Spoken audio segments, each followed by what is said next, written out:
ardayda iyo macallimiinta iyo maamulka jaamacadda Hargeysa iyo dhammaan marti sharafka oo dhan oo ay ku jiraan marti sharafka jaanibka ayna la jooga waxaan ku salaamayaa dhammaantiin assalaamu calaykum waraxmatullaahi wabarakaatuh.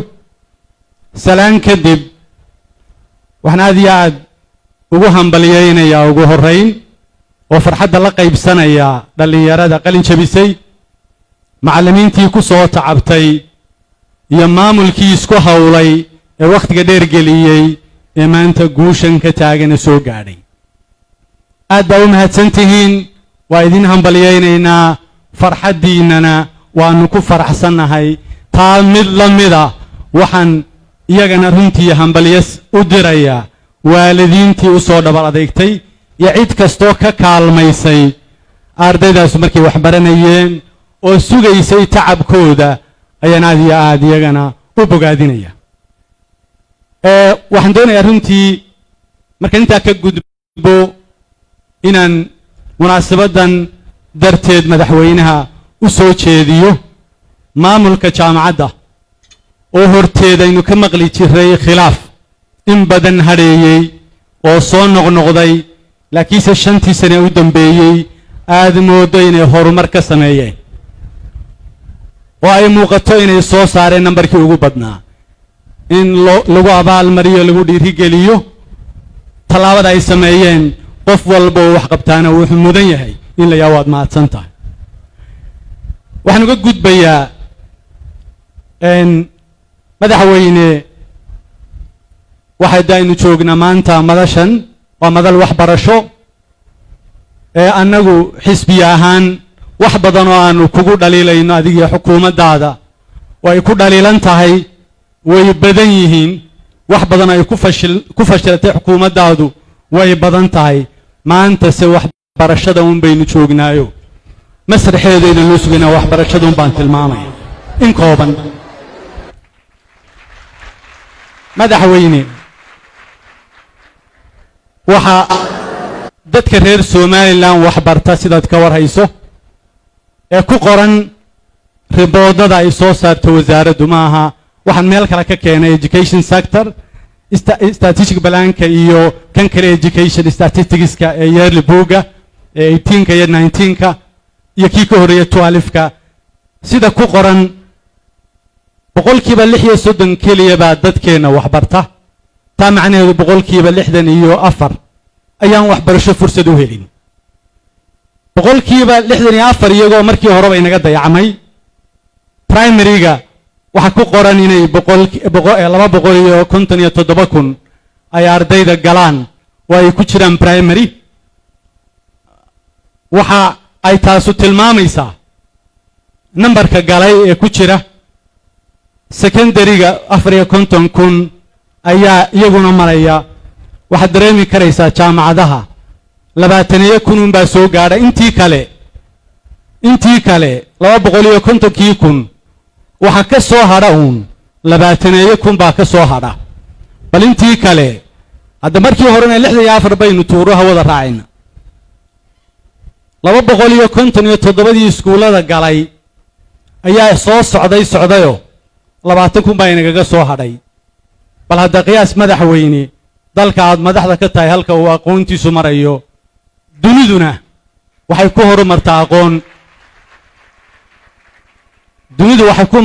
ku horumartaa isku dhaaftay aqoon. sidaa ogtihiin dunidu waxay jamataa in dhoweyd dalalka bariga ee la yiraahdo 5 tigerska ee ay u horeyso meesha la yiraahdo Singapore u horeyso ee Taiwan ka la inagala joogaa ku jiraan ee ay ku jiraan waxa weeyaan dalalka 5 tigerska la yiraahdo. waxa uu tilmaamayaa Professor Kishore oo ah ninkii u qaabilsanaa xafiiska diblomaasiyadda Singapore ahna bare sare oo jaamacadeed. wuxuu tilmaamayaa inay ahayd waxa weeyaan yani qarnigii hore wuxuu ahaa 19th centurygu qarnigii Yurub, kii 20aadna wuxuu ahaa qarnigii Mareykan, qarniga 21aadna wuxuu noqon doonaa qarniga Asia. ayuu tilmaamayaa muxuu ku salaynayaa wuxuu leeyahay si ay Asia taa u xaqiijiso waa inay ka bedesho waxbarashadeeda si cad wax uga bedesho targetka koobaad oo tilmaamaya oo waxbarashadeena wax ka bedesho madaxweyne dalka aad madaxda u tahay halkaas uu marayaa waa laga yaabaa inaad isweydiiso aan tilmaamo kooban ka tilmaamo marka la eego meelahan leeyahay way ku dhaliilan tahay todobada bartilmaameed ku qoran wasaaraddu qorshahay samaysay 5 years balanka ay ugu tala gashay ama siyaasadda iyo policy-ga wasaaraddu samaysay waxa muuqatay inaanay weli ku guuleysan riboodadooda aanay ku caddahay ma waxaan uu samaysanayo madaxweyne adiguna malaha de weli waa ismacaashiinaysaa sanadkii afraad ba annagu waanu ku tirinaynaayo saacaddu way tigleedo sanadkii afraad 40 habeen baa ka xiga sanadkii afraad ayaad bilaabaysaa 40 habeen baa ka xiga waanu ku dul taaganay waanu ku tirinaynaa manhajku ma habaysna oo ma midaysna ee manhajyo kala duwan oo dawlado kala duwan leeyihiin ayaa inoo manhaja muuqaalka ardayda bal adigu suuqa eeg muuqaalka ardayda uniformko kaliya xataa kama inaan midayn mid waliba wuxuu doonaba u xidhay mid waliba midabku doono u xidhay kama midaysna saacadaha iyo luqadaha wax loogu dhigayo kama midaysna dhaqaalaha inaga baxo waxbarashada 16 milyan waxa bixiya ajaanib ay inaga bixiya budgetkeena marka loo eego weli maynaan gaadhin oo aad weliba ku darteen qorshihii kulmiye ee aad kursiga ku timi aad ku darteen inaad kofar garaynaysaan oo dhammaystiraysaan dhaqaalihii hadda qabso annagu gaadh baanu ka haynaayo maad gaadhin lagaama hayo waayahay waxbarashada gaarka loo leeyahay waxay aad uga cawdeen cadaadis la saaray oo ay u soo baxday ma aha waxaan anagu sheegayno waa waxa saxaafadda iyo suuqa u soo baxay ee laga reebo ardayga muwaadinka ee wax bartay lacagtiisa wax ku bartay in la yaado waxa laga reebayo scholarship-ka ama ay cabatin soo gaadhsiiyaan 100,000 gacanta ku haysa oo institutions inay soo gaadhsiiyaan cabatin saxaafadda soo gaadhsiiyaan iyo suuqa madaxweyne waxa idin qoraa inaad tababarka macallimiinta ayay ka mid ahayd meelaha xoogga saarayseen oo xaqiiq ahaanna loo baahan yahay hadda bal dib u eeg 12kii 8% baan 12 baan tababarayn 8% baa tababar qaatay oo tababarka galay halka iminka riboodkaasu sheegayo in 50% ay tababaran yihiin primary-ga secondary oo 50% aanay tababarayn macallimiintii secondary-gana 60% ay tababaray 40% aanay tababarayn halkii aad tiri horaan u dhigaya waxa la sugayay inaad 12 ka dhamaystirtee dib bay uga dhacday bal hada madaxweyne isku noqda adiga jeebkaagu madaxweyne jaamacadaha xadaafka ah ee soddoniyada maraya waad garan karaysaa 2000 markaynu imanaynay amba aynu isku xisbiga ahayn waxaynu ku baanaynay waxaanu samayn doonaa higher education commission xakameeya markaana tobanba may gaadhayn tobaneeyay haaye maanta 30 bay marayaan 27 midkood bay marayaan bal qabso higher education commission-kii waynu magacowno adna waad ku celisayo waanay jiraan shaqadiina inooma qabsoomin bal hadda iyadana qabso shaqadiina inooma qabsoomin iyagiina way jiraan madaxweyne runtii yani waxaan doonayaa inaan soo ururiyo waxaan jecelahay wax laga yaabaa inaad istiraahdo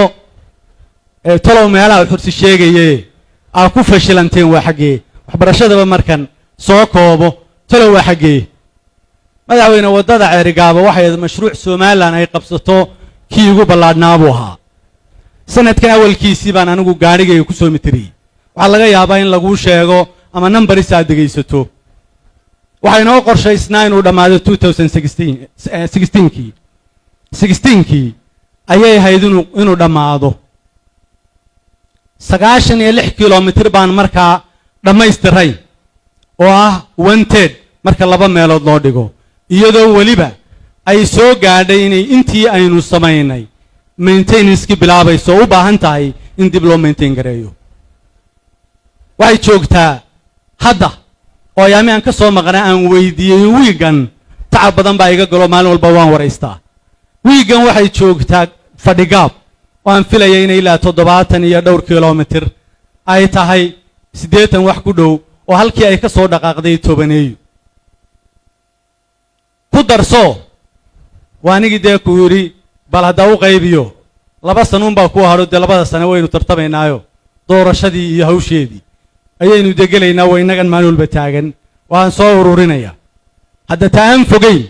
wadadan aad maalintii dhawata furtay 12 kilomitir baa 3 sano ku dhamayseen waa wadadii weliba inaan inagu lacagta bixinayn ee aynu bixinaynay ay bixinayeen imaaraadku ama berber corridor wixii la oran jiray 12 kilomitir weliba inaynu samaysan kari weyna ama waxay naga xumaadaan mushkilad ba male farsamo xumada xilligaana aan anu ka digay ka hadlay imankana aanu arkay inaanay sax ahayn waxa la qaaday in 60 kilomitir ama 70 kilomitir gaadha ayaa wadadii la qaaday oo laga dhigay garoon